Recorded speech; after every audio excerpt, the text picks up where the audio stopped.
Daniel. Hi, bro. How are you? Good. How are you feeling? Good. Thanks. How does it feel to get your first UFC win? Oh, I'm super excited about being here, finally in the other side of the fight. With this first UFC win, it means a lot. Because coming off of 10 years like without a loss, and then like having my biggest dream and lost the first fight, it was tough. But then I just go back to the drawing board, keep training, and now I'm here, with my first UFC win, and in a spectacular fashion. At least I feel like that, like it was a tough fight, so yeah, I'm happy. Yeah, it was an awesome fight. Did you feel less pressure coming into the fight without your undefeated record? Yeah, I feel that, and also the energy, kind of like for the last 3 years before this fight, I was only fighting in closed stadiums and without people and in the Apex. And so kind of like I forgot the energy that the crowd gives you. And, since yesterday when I go to the ceremonial weigh-ins, I was like super excited and happy about, everything. So for me now, being here and when I go out and I see all the crowd going crazy with the song and with the hat, and it just, it was just something that I can't describe to you, like such an amazing feeling. And yeah, I don't know, I just feel different the whole fight week for this fight. What was the game plan going into the fight? I work with my three team coaches, Coach Dewey Cooper, Jorge Capetillo, and Coach Eric Nixick.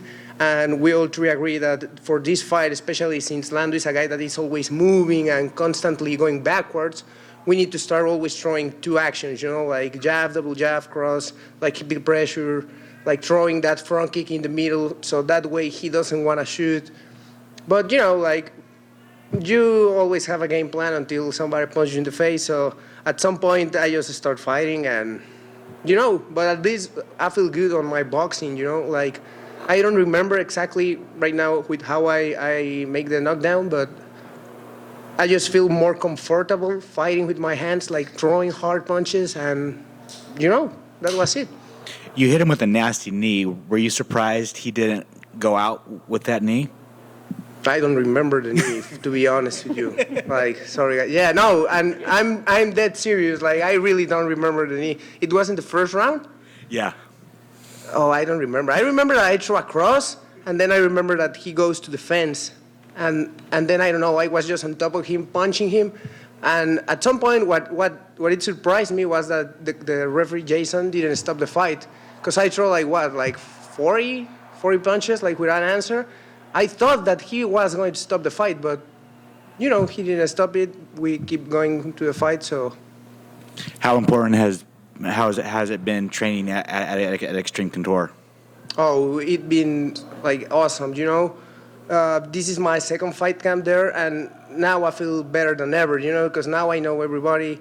Now I feel like I'm part of the family, and for me, at least, for me, it's important having my team, not only like as a working team, not like, oh, right, hi, let's train, and no, like, I like that feeling of being a family, and that's what I'm creating here, like with my team.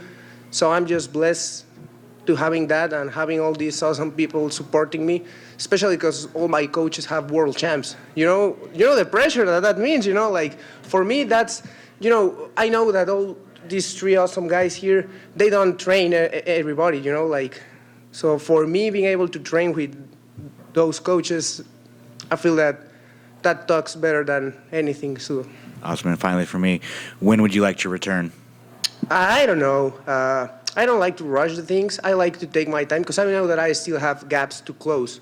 So I'm the type of fighter that since I'm young, 23, I like to, after a fight, take my time, see the fight, watch where are the gaps that I have, work on those, and then have another fight and start working in that fight, because I feel that if you just keep going fight to fight, then you really don't have time to get better. So. All right, Daniel. Big win. Massive win. You still have your gloves on. You're super excited and everything. Yeah. But you made an impression today. You had a willing opponent. You were throwing. You were hitting. People were cheering for you. You're not even, you're in Kansas City, nowhere near Vegas or Mexico City. What does that feel like? That emotion you get from a crowd? Oh, it was crazy. Since I don't know how to explain because I'm in Kansas, so like I don't know why. Well, like Mexicans are crazy. We are a crazy culture, like so for me it's crazy that you can whatever sport you are watching, even if you are in all over around the world, like in China, for example, you are gonna see a Mexican flag. I bet. So being here and when I started walking out and everybody was screaming, I was expecting people to booing me, but then everybody was like, "Yeah, come on!" and I feel the energy and I was super happy and at some point I forgot that I was about to fight. So then when I arrived, I just take my hat and I was just like enjoying the moment. And I feel that was key for me to win this fight. That I wasn't feeling pressure. I wasn't like, oh, I'm gonna fight. No. I just, I think that this is the first fight that I really enjoy in a long time. Like really enjoy the fight. There's 3 Mexican champions: Alex Grasso, Brandon Moreno, Yair Rodriguez. You are now you're part of that group in terms of Mexican fighter in MMA, especially in UFC. What does the rise of Mexican fighters in MMA feel like for you? What do you take from that? Oh, as Conor McGregor once says, we're not here to take part, we're here to take over. 3 Mexican champions, a lot of young talent fighters coming up.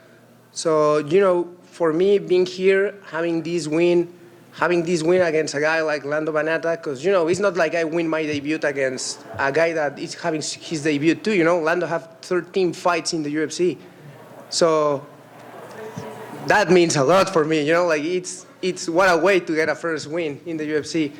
So I'm just proud of being Mexican. I'm just proud of the moment that we are having as a culture, and I train sometimes with Brandon Moreno. I saw how hard he work, the ethic that he have when he trains, when he does everything that he does, and that's also motivation for me. We share the same boxing coach Jorge Capetillo. So, I don't know what else to say. Yeah, the promotion's kind of iffy on a UFC Mexico for this year, but either this year or next year, would you want to be on that card? Oh, of course. Am I in that in Mexico? Probably, Arena Ciudad de Mexico, something like that. It would be nuts. Now, MMA start growing in Mexico because, we suck at soccer, but but we're good at fighting. So people start realizing that. With like right now, I mean, we are the country with most champions in the UFC. So we don't suck at fighting. There you go. So I think that. Yeah. That would be a massive event. Yeah. And we might suck at soccer, man. We still celebrate. It's all good. Yeah, exactly. That's the problem. Hey, congratulations. Thank you. Daniel, right here. Talking about Mexico, I think a lot of times when we see young talent come out of a passionate country in MMA, like we talk about, oh, this is the future of Mexican MMA. Are you okay kind of bearing that sort of recognition, or is that like a tough, unfair pressure that people put on you? Oh, I don't, if you ask me that my last fight, I would say to you that that's something that drives me, but the reality is that no, like I don't feel that I'm a prospect. I don't feel that I'm, I just like to fight. I like the lifestyle that this gave me, and I love to train, and I love to represent my country. So if the people want to call me prospect or the next generation or whatever, for me it's good, but it's not something that I aim to for the people. Like it's whatever. Congrats, man.